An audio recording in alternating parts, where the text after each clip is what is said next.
Coucou tout le monde, j'espère que vous allez bien par la grâce de Dieu. Aujourd'hui je vous retrouve dans une vidéo qui va être très touchante. Je vais parler de mon témoignage, de comment j'ai rencontré Jésus, de ma conversion.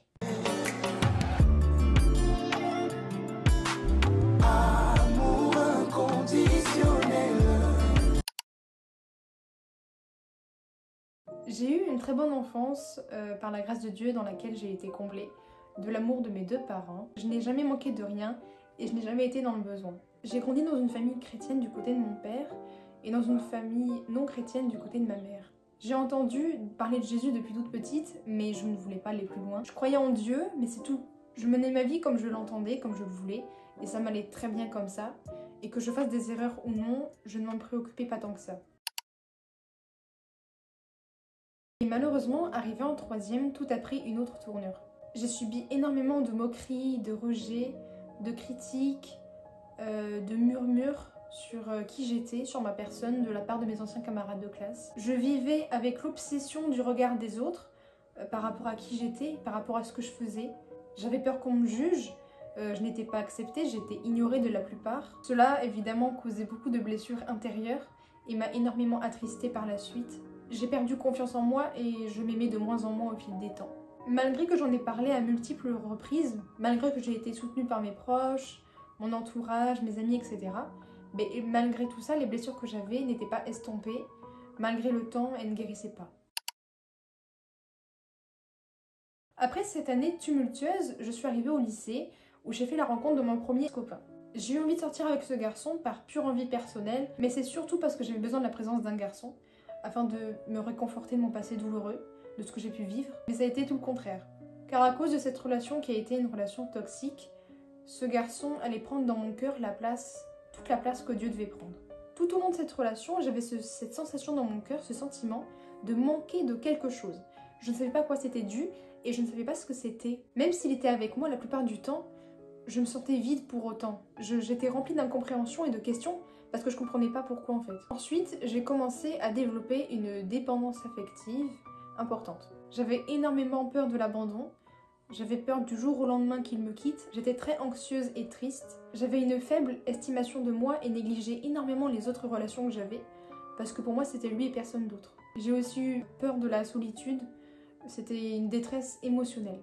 J'ai ensuite développé une grosse jalousie maladive. J'ai été énormément méfiante de ses relations avec certaines filles qu'il connaissait. Je me comparais énormément à elles, et ne me trouvais que des défauts face à leur beauté apparente. De plus, je culpabilisais énormément sur les fautes que je pouvais faire avec lui. Je me faisais énormément de mal, émotionnellement, et pleurais beaucoup. Je voulais faire en sorte d'aller bien, mais rien ne fonctionnait.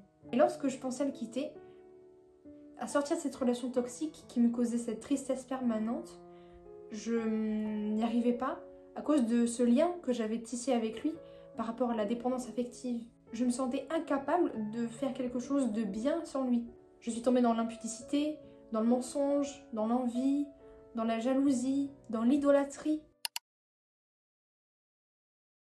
Et un jour, au beau milieu de ce tumulte, j'ai eu une conviction intérieure inexplicable qui me disait d'acheter une Bible. C'était pas du tout intentionnel parce qu'à l'époque, déjà de 1, je n'aimais pas lire et je ne voyais pas ce que ça allait m'apporter. Mais j'ai quand même décidé d'écouter cette pensée qui persistait en moi et j'ai décidé d'acheter cette Bible.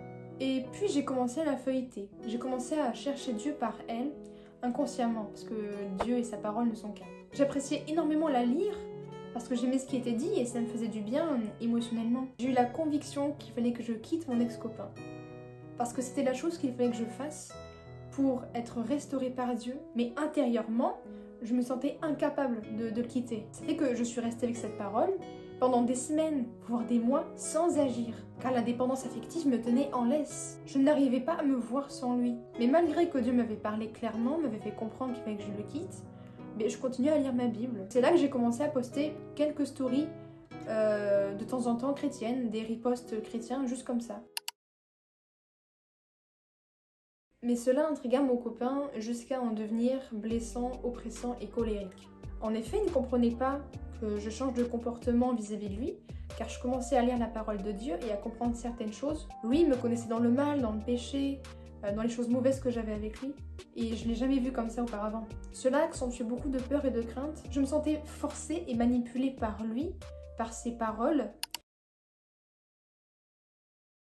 Et un jour, je ne sais pas comment j'ai trouvé la force, mais j'ai décidé de mettre fin à tout ça. J'ai réussi à trouver la force de le quitter, alors que comme je l'ai dit, je m'en sentais incapable. J'ai décidé de délaisser ce fardeau une fois pour toutes qui me causait énormément de mal. J'ai donc fait une simple prière, les larmes aux yeux, où j'ai simplement dit à Dieu, ok, Seigneur, je sais ce que je dois faire, mais là, je ne m'en sens pas capable toute seule. Je veux que tu retires tout sentiment en moi qui me relie à ce garçon, toute chose en moi qui me relie à lui.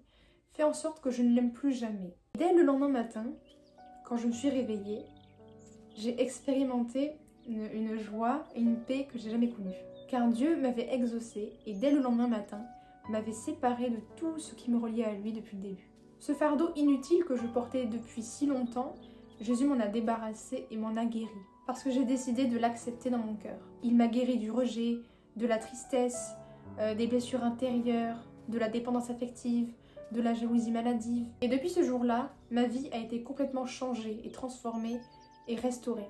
Il m'a fait découvrir une paix qui ne dépend pas des circonstances, des relations, des actualités. Il m'a appris à me pardonner moi-même de ce que j'avais fait contre lui et à me voir comment lui me voit. Parce qu'il m'a donné une nouvelle identité. Il m'a rendu libre, il m'a sauvée et il m'a rachetée. Et toi aussi, tu n'es plus obligé de subir la vie. Tu peux vivre une vie différente.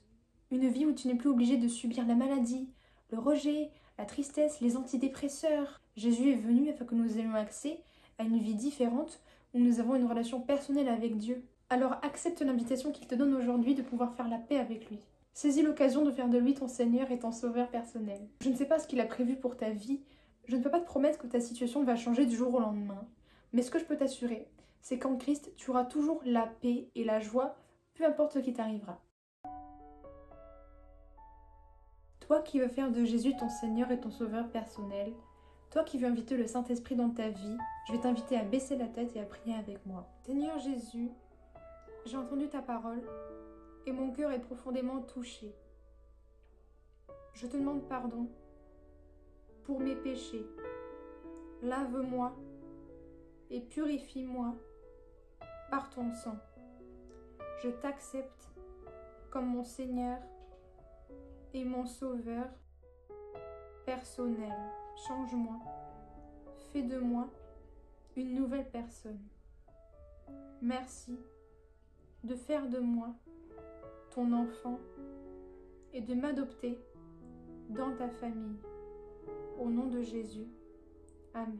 Toi qui viens d'accepter Jésus, je te mets plusieurs liens en bas en description qui vont te parler de qui est Jésus, de qu'est-ce que c'est avoir une relation personnelle avec Dieu, afin que cela puisse t'aider à croître avec lui spirituellement. La vidéo est finie, j'espère qu'elle t'a plu, n'hésite pas à la liker, à t'abonner et à partager autour de toi. En tout cas, demeure béni et on se retrouve dans une prochaine vidéo. À bientôt.